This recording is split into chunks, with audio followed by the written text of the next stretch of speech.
This is Jared with Stampede Blue. This is your Indianapolis Colts post-game wrap. And the Colts won today on the road against the Washington Redskins. Final score was 21-9.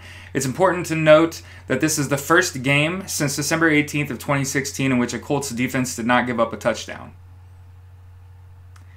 Thank you, George Bremer. The Colts balled out today. Rookie Darius Leonard, outside linebacker, South Carolina State, is a second-round draft pick for the Colts. Made Chris Ballard look real good today. Darius Leonard was credited with 18 total tackles, I believe 16 solo, had a sack and a tackle for loss, and had arguably the game-ending play when he had a pass breakup on a third down late in the game to seal it. I posited on social media that with 5 minutes left in a 2-score lead in the fourth quarter, what is the only way the Colts lose this game? And the answer to that is that only if Chuck Pagano is coaching. Pretty clear that there's some chemistry offensively between Frank Reich, Andrew Luck, and this offense. Andrew Luck through 2 games has been sacked a couple times and hit a few times, but this is shades different than what we've seen from him before, and the offensive line is selling out to protect Andrew Luck, even without Anthony Costanzo. And once he comes back and once Marlon Mack is fully healthy, this team is really dangerous because guys like Chester Rogers, Ryan Grant, Jack Doyle are kind of quiet in the early stages of the game. And then as the game wears on and teams realize that Eric Ebron, that T.Y. Hilton have to be covered, they're opening up and letting Andrew Luck spread the ball around. I believe Andrew Luck hit 9 different receivers today. A lot of people were asking if the Colts need to go after a guy like Le'Veon Bell or wide receivers like Josh Gordon or Dez Bryant, and I think the answer is definitively no, right? I think you have a clear number 1 wide receiver in T.Y. Hilton. I think that Chester Rogers and Ryan Grant play great. They look really good in tape. They're eating up space. They're requiring coverage. They're getting open when it matters. In the fourth quarter drive, 11 plays, 75 yards, 5.5 minutes off the clock to basically seal it was pretty demonstrative, if you really want to use a big word, right? Andrew Luck completed passes to 7 different receivers. He threw a touchdown to a wide-open T.Y. Hilton. One of the things I want to point out, again, these are things I'm going to hit on every week. These are things that win or lose you the game. The Colts' run game was effective today. 28 total rushes, 100-plus rushing yards. Only give up 65 yards rushing from the defensive perspective. But again, that's because somebody spiked Darius Leonard's Gatorade. I'm just kidding. The dude's amazing. He was amazing in college. He played really well last week, and he balled out today. Darius Leonard should probably be Defensive Player of the Week. Is probably in line for Rookie of the Year. Could definitely be Defensive Player of the Year if he keeps up this pace. And we'll cross our fingers and hope that his play continues to improve because, oh my gosh. 18 total tackles, I think 15 solo, I think a tackle for loss and a sack, and arguably the game-ending play, right? He had a pass breakup to basically seal it for the Colts. The Colts move on and play the Eagles, who don't have Carson Wentz. The Colts the Colts won today primarily because of strong defensive games. The bottom line is the way the Colts defense played today, they played so well that they forced Alex Smith to check the ball down, which is why a guy like Chris Thompson, a running back, had 13 catches. But you don't win checking the ball down. The only real gash play the Colts gave up, other than the Paul Richardson catch, which was like a 21-yard gain with a defender on him, the only real gash play the Colts gave up was the reverse jet sweep to Jamison Crowder, which was the first play from scrimmage for the Redskins. Gadget plays also don't normally win you a football game, and they didn't today. For the record, the Colts, again, did not give up a touchdown on defense. That's incredible. The NFL is really talented, and it's important to point out that I don't think any other team in the NFL today is going to go an entire game without giving up a touchdown on defense. That says a lot for what's happening with this organization. The team's flying to the football. They're flying around the field. They're winning their matchups. T.Y. Hilton beat up Josh Norman today. And Josh Norman and T.Y. Hilton have a mutual respect for each other. Josh Norman needs T.Y. Hilton's jersey and needs to really watch his film because he got chewed up.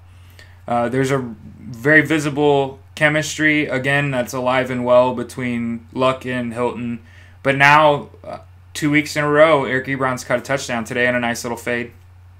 And one of the things I wanted to point out is that the run game was effective primarily because the two main ball carriers for the Colts today were Marlon Mack and Jordan Wilkins. Combined, they had 10 carries each for 95 yards for a 4.75 yards per carry, which is really good. And on the flip side, I mean, Adrian Peterson had 10 carries for 20 yards. Like, they shut down Washington's rush offense, which last week led the NFL with 295 yards against Arizona, who's supposed to be a better defensive team than the Colts. Don't look like it, does it? Now, the Colts are 1-1. Next game's against the Eagles. We'll certainly see what happens there. But again, today, Andrew Luck did not have his best game, and the Colts won primarily because of strong defensive play and great adjustments made in the fourth quarter after kind of seeding the third quarter, and that's CED, by the way, seeding the third quarter adjustments to the Redskins. The Redskins made some halftime adjustments and absolutely shut down the Colts on offense and gashed them on defense, but it then failed to score a touchdown. It says a lot about a young roster when they're able to go on the road, which was supposed to be like a bad weather game, and have a rookie outside linebacker that isn't a first-round draft pick, right? Like, he isn't supposed to be the best defensive player the Colts have. Him and Clayton Gathers arguably make the Colts defense dangerous. And obviously when guys like Jabal Sheard and Margus Hunt, a.k.a. Where's John Simon, were able to rush the passer. I think the Colts had 3 sacks and only gave up 1. So again, if you're able to protect your quarterback and keep theirs on the ground or keep them scared or keep them checking down, you're going to win the game. You may not win it in yards, right? If you look at the yards, I think they let Alex Smith throw for like 279 yards and only threw for 179. But it doesn't matter. If you look at time of possession and the fact that the Colts had 3 long touchdown drives and the one that mattered, really, the 5.5-minute drive in the fourth. This was as close to a complete game the Colts have played on both sides of the football since the last time Andrew Luck was in uniform, and I'm not talking about last week, which it was, again, a reasonable game. But it kind of goes to show how teams evolve quickly, right? And how well coached the Colts are. Defensively, you see them flying to the ball, scheming correctly, not getting beat over the top with, again, exception of one play.